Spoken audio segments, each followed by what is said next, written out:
I'm Howard Erlich, and we're in our house and in Howard's house here in Ithaca, New York. And Anne is going to be interviewed. Anne, briefly sketch out just in your life story in a minute, since this is the second generation Holocaust interview. So talk about your life. Okay, so I arrived in America. I was 18 months old. We came from Mittenwald, Germany. Which is where I was born, the violin capital of Europe. And we came to Brooklyn, and we lived there most of my life until I got married to Howard. And that's when we started moving around, first to Massachusetts and then to Ithaca. At 18 months, one doesn't remember much, but I do remember the stories. And I do have photos, so I can look back and see what I looked like as a baby and see my parents' friends and their babies that were also born in Mittenwald at that time. When we came to the States, those friends also came to the States and settled in Brooklyn.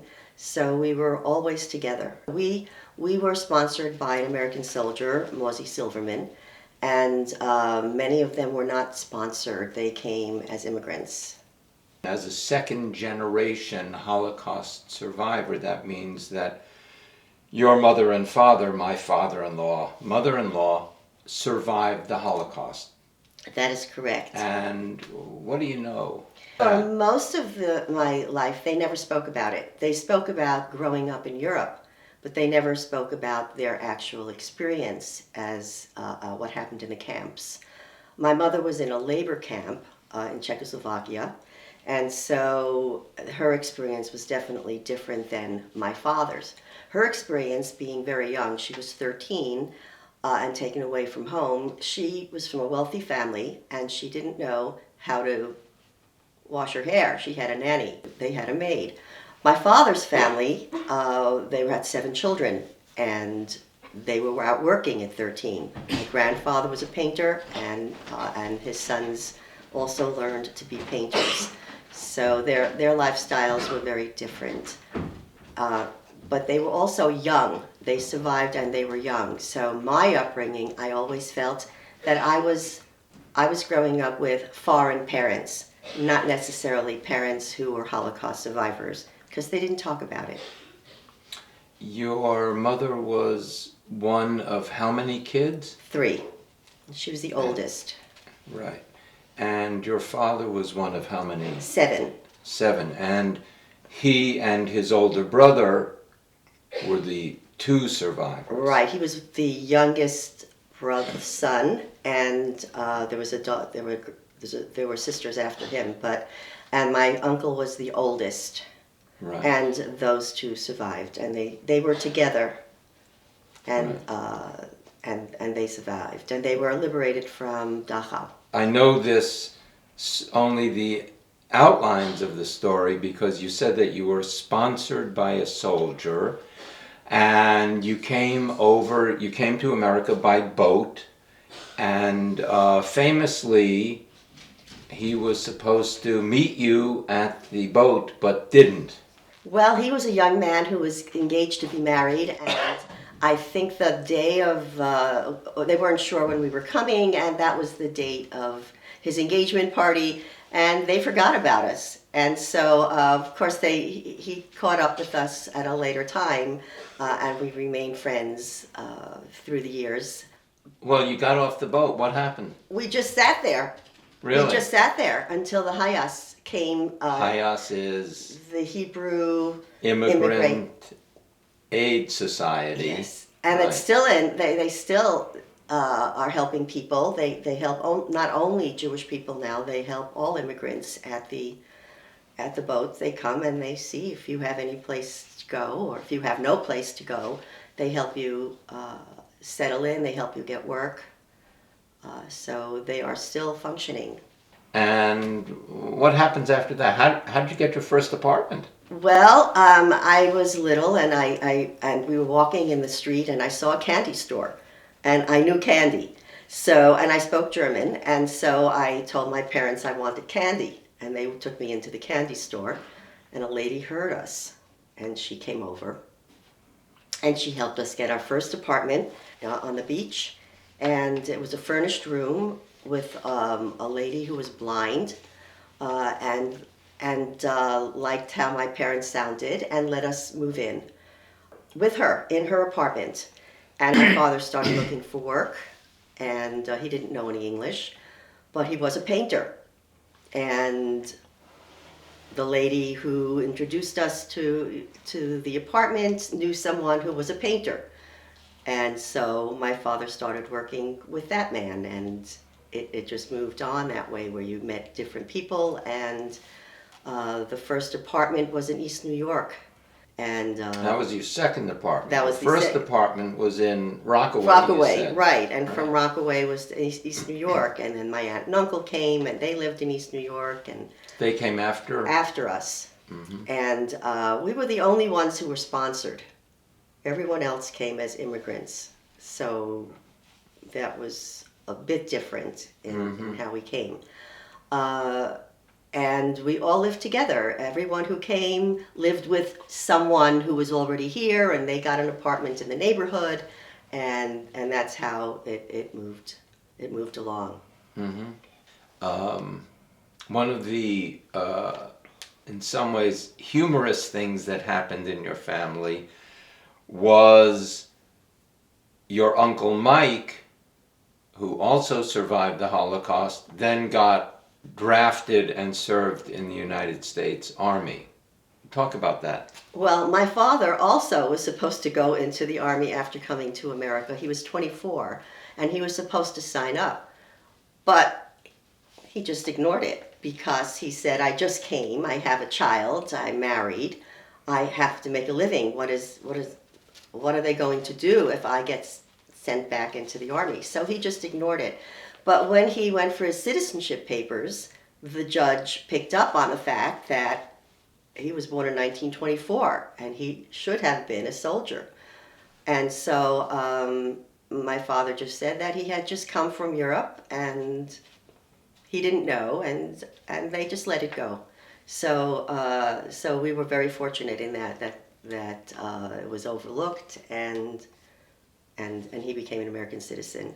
Did you and your folks become citizens at the same time?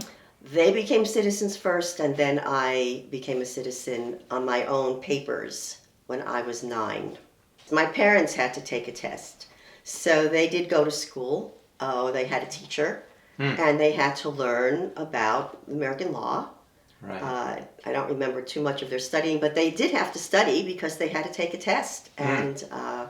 And life was very different then, too. The driving test, he didn't know, he could answer all the questions, but he couldn't read all the questions. So someone read him the questions who worked there, and he told them all the answers, and then they gave them his license. And there was one person who I remember after we got married, Gussie Kozak, who was sort of the pivotal person who took the family under her wing. How did that happen? Well, that was apartment number 3 on Herzl Street. Right. And my aunt and uncle lived around the corner on Herzl Street, and we lived there. And she did just that. How'd you bump into her? How did the family meet her? They knew my aunt was around the corner, and they heard that there was an apartment on Strauss Street on the corner, and my parents went there. And she didn't want any children. It was a 1-bedroom. And then she saw me, and she changed her mind. And the little girl, you're quiet. And so she said, okay. And then we moved in, and we became friends for many years. And your folks had 2 more boys. I'm 8 years older than the first one, David, who was born. Right. And then 10 years older than my younger brother, Robert. And they had a very different upbringing than mine, because my parents spoke English, and they were able to get around, and there wasn't as much emphasis for them to partake in helping them through the language barrier of being foreign. I learned English in school. I was young. My parents were still young. And then I needed to speak English for them, because they couldn't learn English that fast. So if they went to the doctor, I had to go along to translate, even though I was little. no, their friends and relatives who were in their closest circle, most of them were survivors. No? Yes, that's true. We all lived walking distance to one another, and nobody had babysitters. Everybody brought their children whenever we got together, and that was also language. They all spoke Yiddish. You know, their English wasn't that great, and they came from a different culture. American culture was still very strange to them, even though they were young. They tended to stay with people like themselves. But the Holocaust wasn't discussed. They played cards. And even among themselves? Even among themselves. They did not talk about their experience. What do you make of that? I mean, well, how do you explain that? It was like a defining thing for them, and yet... Well, they wanted to be American, and they needed their energy to be American, to work, and to raise their families, and that it wasn't where they were putting their energy. Right. Yeah, I mean, and of course the culture changes, so that now, I mean, after films and this and that, and if you even have a passing acquaintance with history, different people will say, okay, this film, this television series brought the Holocaust to the consciousness of so many people, and then it became, in some ways, acceptable to talk in public about it. I think the very first book that I remember was called Children of the Holocaust. And even when I read that book, I didn't feel part of the problems that some of the Holocaust children had. I read in the book that several of the second generation of children felt that their parents were not normal, that they had all sorts of problems that they noticed, people eating with their hands, family members who were very depressed all the time. I didn't experience that. I had young parents who went to the beach and who, I mean, we did normal American things. They were young. So I didn't even associate with that book. And my brothers, being that much younger, they associated with it even less. Right. And they didn't hear the stories, and they didn't have the... when I was little and we were all getting together, all the European families, so we all shared this European experience. But my brothers were so much younger, they didn't do that anymore by the time they were growing up. So they didn't have the experience of the second generation. Do you feel a special bond of any kind to second generation people? Sometimes. Or survivors, I mean? Sometimes, yes. Sometimes you just meet people and you just click. And then they talk about the stories and say, aha, this is the connection. Even Holocaust survivor children have kept quiet about their experience with their parents. Some of them don't even want to get a candle. Some of them don't want to be recognized.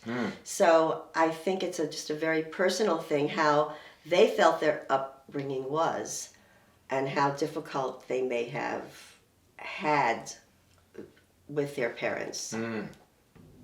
Is there any sense of, I mean, almost any Jewish person who studies the Holocaust, if they've got any feeling at all, says or thinks, yeah, if I had been born at around that time, who knows what would have happened to me?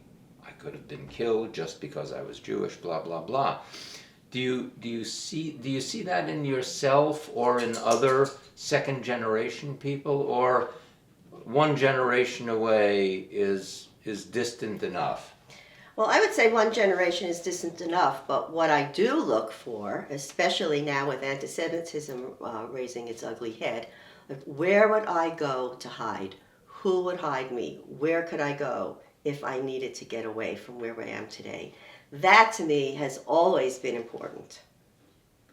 Right now in America, of course, one of the huge controversies is about refugees, about people who want to come to America, as well as many other countries. And are there parallels? Does it make you just entirely sympathetic to another kind of refugee's plight? The answer is yes, very much so, except the fear that comes with some of the immigration now, which we didn't experience. Although in America they didn't want the European Jews either. They Right. had all sorts of stories. They smelled, they cooked funny, they dressed funny, they talked funny, whatever it was. They weren't honest. They had all sorts of stories that weren't true. But one of the things they didn't have is fear, because the Jews coming from Europe weren't coming to hurt anyone. So people coming to America today, or want to come to America, are really looking to save their lives and their families. Many of them are professionals, they're doctors, they're lawyers, they have skills, and they are getting out to help survive. Unfortunately, we don't know who the people are who want to destroy our way of life.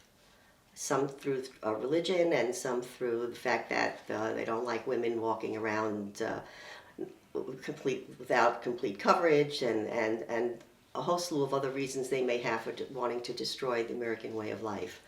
That to me is the problem. But in terms of helping people and helping people who need a country, I'm very sympathetic. What do you think? What would you like students, especially who study the Holocaust, what would you like them to come away with? I think the most important thing for me to see in young children is that they figure out and feel comfortable in themselves not to follow the crowd, because the German population followed Hitler. And rationally, if they were really thinking about what they were doing, destroying a religion, a people because of a religion, it didn't make sense. But they all got on the bandwagon because it was going to improve them. And they thought that they believed all the lies that they heard, and they